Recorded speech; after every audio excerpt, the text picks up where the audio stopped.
На 25 септември 2023 година, пред нејзиниот дом во Кочани беше убиена Танкица Младеновска. Жената пред убиството била малтретирана 7 години. Убиецот изнудувал пари од жртвата.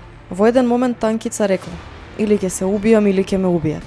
Убиецот ја терал да носи посебен мобилен телефон кој речиси цело време бил вклучен за да ја слуша и забранувал да оди на Нова година и слични прослави за да не троши пари. Истиот беше осуден на казна до животен затвор пошто се самоуби во затворот. На 3 мај 2025 година, во Шуто Оризари, од страна на нејзиниот сопруг свирепо беше убиена Рамајана Асан. Убиена е со повеќе убоди од нож од страна на нејзиниот партнер. Убиството се случило пред нивната 5-годишна ќерка.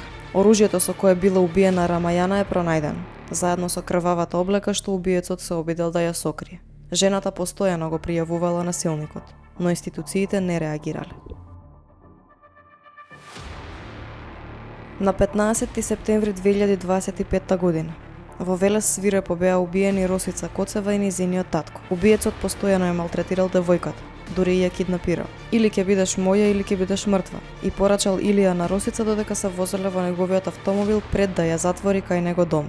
Росица овој случај го пријавила во полициска станица Ѓорче Петров, но ја испратиле да пријави во Кисела Вода. На заложништвото сведок била мајката на Илија која иако сакала да ѝ помогне на кутрата девојка, сепак и таа била жртва на насилство. Постојано било пријавувано малтретирање, меѓутоа институциите затаиле. Само 5 дена пред да ги убие Росица и нејзиниот татко Илија Стефановски бил условно осуден од страна на Велешкиот суд, со забрана да ѝ се приближува. Судот го пуштил насилникот со долга листа на пријави за насилство, обвиненија и мерки поради тепањето и малтретирањето, што го трпела жртвата неколку години.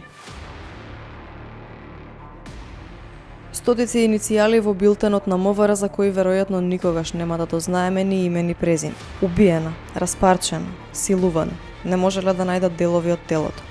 Психичко насилство, физичко насилство. Жртвата пријавувала и рекле дека ќе се смират. Стотици објави во медиумите, реакции од разни здруженија, но најчесто без реакција од државата и заклучок. Потврли полицијата, обвинителството, судот. Потврли државата. Државата потврли во заштита на најранливите. Среќен 8 март.